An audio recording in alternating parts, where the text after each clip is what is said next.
Hello student मु आशा करुच्ची कि आपण मैंने समस्ते भलरे थे। आउ किछि अल्प दिन रहा जोटा कि आपण मानकर एसओटीटी एग्जाम वर्तमान खूब शीघ्र अनुष्ठित होगा जाऊँगी। तार नोटिस आपण मानक आसी जाइए। आपण मैंने देखिपारे 27 तारीख में आपण मानकर एग्जाम रही। एग्जाम टी 2टी शिफ्ट हम जोटा कि आपण मानकर रहिबो प्रथमे पेपर 1 ओके देन आपण मानकर रहिबो पेपर 2। पेपर 1 एवं पेपर 2 इलिजिबल आपण मैंने समस्ते जानते। पेपर 1 रे आमर वर्तमान प्रथम रु पंचम जोटा कि आम कहे प्राइमरी टीचर से माने पेपर 1 देवे एवं अपर प्राइमरी टीचर जो माने कि ग्रेजुएशन कंप्लीट करिथिबे से माने हमर देवे पेपर 2 हैला। पेपर 1 पई एलिजिबिलिटी रही आपण मानकर कोन ना सिटी ओनली सिटी एवं प्लस टू एवं सिटी थिले आपण माने पेपर 1 देई परिबे। ठीक अछि। नेक्स्ट पिला माने वर्तमान आमे देखिबा एसओटीटी परीक्षा रे आपण मानकर इम्पोर्टेंट क्वेश्चन गुड़िक ओके प्रतिदिन आपण मानकर इम्पोर्टेंट क्वेश्चन आलोचना करा जिवो। तेणु आपण माने जो माने नुआ आछंती चैनल दया करी सब्सक्राइब करि नियंतु ओके। और वीडियो को प्रथम शेष पर्यंत देखंतु आपण मानक सांग मानक मध्य शेयर करंतु कहीं ना ये क्वेश्चन गुड़ी बारंबार परीक्षा रे आसुची एवं बहुत गुड़ी इम्पोर्टेंट क्वेश्चन आम प्रतिदिन आलोचना करिबा जहाँकि आपण मानक एसओटीटी एग्जाम रे बहुत हेल्पफुल हेबो ओके। नेक्स्ट आपण मानकर क्वेश्चन गुड़िक आम आलोचना करिबा तो आपण माने देखि पारुथिबे आपण मानक पाखरे क्वेश्चन गुड़िक अछि। तो प्रथम क्वेश्चन आपण मानकर कोन ना सिख शब्दर अर्थ कोन पिला माने सिख शब्दर अर्थ कोन। ऑप्शन ए देछि हमर गुरु, ऑप्शन बी पिता, ऑप्शन सी भ्राता, ऑप्शन डी शिष्य। तो यार सठिक उत्तर कोन हे जो पिला माने ना सिख शब्दर अर्थ हेउछि शिष्य ओके। सिख शब्दर अर्थ कोन शिष्य। गुरु नानकंकर शिष्य मानकु सिख बोली संबोधन करा जाउथिला।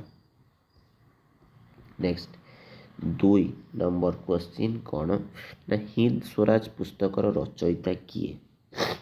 Hind Swaraj option A Mahatma Gandhi, option B Gopabandhu Das, option C Gopal Krishna Gokhale, option D Indira Gandhi.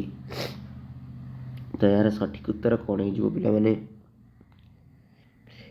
ये जो हिंद स्वराज पुस्तक किए रचना करथिले यार सठिक उत्तर आपण माने कमेंट बॉक्स में कमेंट करंतु। ठीक अछि। एबे वर्तमान में नेक्स्ट क्वेश्चन को जिबा। नेक्स्ट क्वेश्चन अछि कोन ना जगन्नाथ दास को किए अति बड़ी उपाधि प्रदान करथिले। जगन्नाथ दास आपण माने समस्त जानिचंती घरे घरे परिचित तांकर काव्य रचना भागवत हनने पिला माने ओडिया भागवत। तो जो ओडिया भागवत लिखिथिले जगन्नाथ दास तांको अति बड़ी उपाधि किए प्रदान करथिले। Option A Kabir, option B Balaram Das, option C Shri Chaitanya, option D Ramanand. तो यार सठिक उत्तर कोन हेजिबो पिला माने कबीर हबो ना बलराम दास हबो ना चैतन्य हबो ना रामानंद हबो। यार सठिक उत्तर हेजिबो श्री चैतन्य। ठीक अछि। नेक्स्ट क्वेश्चन को जिबा केउ धर्म श्री चैतन्य प्रचार करथिले। जितेबाला श्री चैतन्य धर्म प्रचार करने आसीथिले तो केउ धर्म श्री चैतन्य द्वारा प्रचार प्रसार करा जायथिला। ऑप्शन ए हिंदू धर्म, ऑप्शन बी इस्लाम धर्म, ऑप्शन सी सिख धर्म, ऑप्शन डी वैष्णव धर्म। तो यार सठिक उत्तर कौन हो पिला माने यार सठिक उत्तर हो हमर कौन चैतन्य क्यों धर्म प्रचार करथिले ना वैष्णव धर्म प्रचार करथिले। ठीक अछि। नेक्स्ट क्वेश्चन को जिबा हिंदू मानक मध्य किए दिनेलाई धर्म ग्रहण करथिले। हिंदू मानक मध्यरु किए दिनेलाई धर्म ग्रहण करथिले।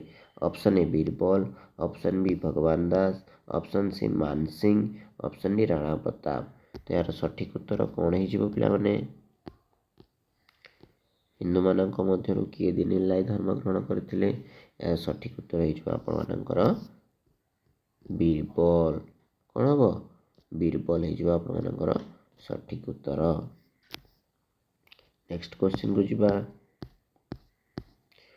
ଆଇନ ଇ ଆକବରୀ ଗ୍ରନ୍ଥର ରଚୟିତା କିଏ? ଆଇନ ଇ ଆକବରୀ ଗ୍ରନ୍ଥର ରଚୟିତା କିଏ?